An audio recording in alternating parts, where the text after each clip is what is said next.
Hi, children. It's Grandma Carla with more of our stories of the Pilgrims. And today we're going to read Back to England? Question mark. Back to England? One day, almost before the snow had melted from the ground, Priscilla, Mary Chilton, and some of the other girls began to look for spring flowers near the edge of the forest. They brushed away the dry leaves to see if the violets and the wildflowers had started to grow.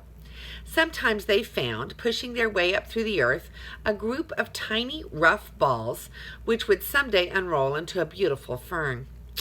There were many pale little flowers lifting their first buds up through the earth and the leaves, but not a flower on any of them. "It must be too early for blossom," said Mary Chilton. "See, there are still patches of snow in that sandy hollow. This is Mistress Brewster's birthday, and I did hope we could find a few blossoms for her," said Priscilla.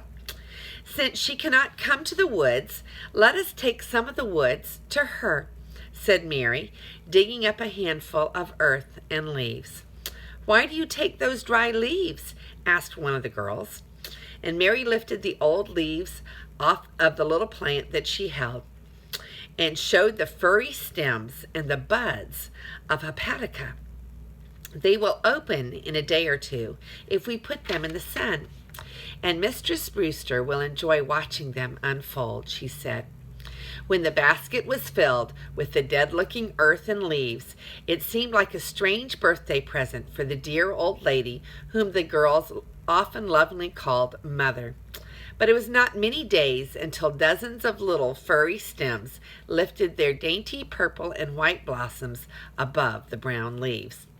As the girls came out of the forest, they looked across the water to where the Mayflower still lay in the harbor.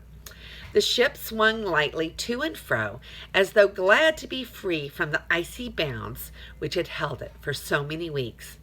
The spring storms were over now, and the Mayflower must soon return to England. Every evening for a week the Pilgrims had bent over their rough pine tables, writing letters for the Mayflower to carry to friends across the sea. It was 8 months since they had left England, and there was so much to write in these first letters to their friends. They must tell about the place where they had settled, the new homes they were making, and about their Indian neighbors. Then there was the sad story of sickness and death, which must be told.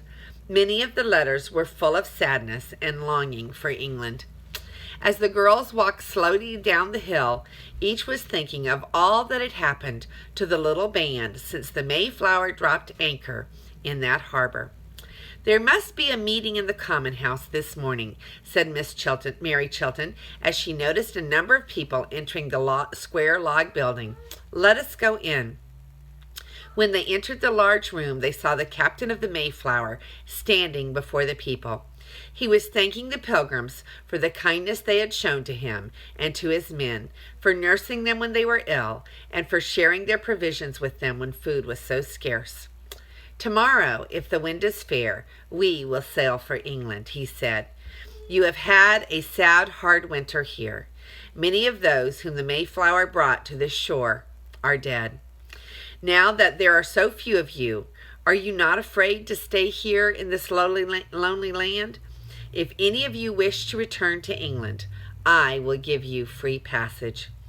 The Pilgrims thought of the loved ones that they had lost, and of the new grave on the hill where only a few days before they had laid their dear governor, John Carver. Mistress Brewster's eyes grew dim as she thought of her son, and of fear and patience so far across the water. Should she return to them? No, she thought. We are making them a better home here, and sometime they will come to us. William Bradford, who had been chosen as the new governor, was the first to speak. "Men, you have heard the captain's offer. What do you say? Do any of you wish to return to England?" "No," came the answer. "Our homes are here, and here we will stay. And these maids who have lost both father and mother, do they not wish to return to their old homes across the sea?"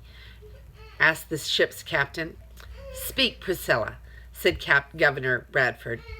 "I have no home other than the one Elder Brewster and his wife have so kindly offered me," said Priscilla. "I have no wish to return, since all I have is here," said Mary Chilton.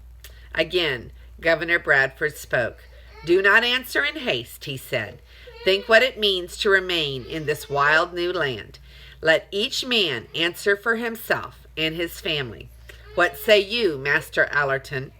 "I and my family will stay," he replied.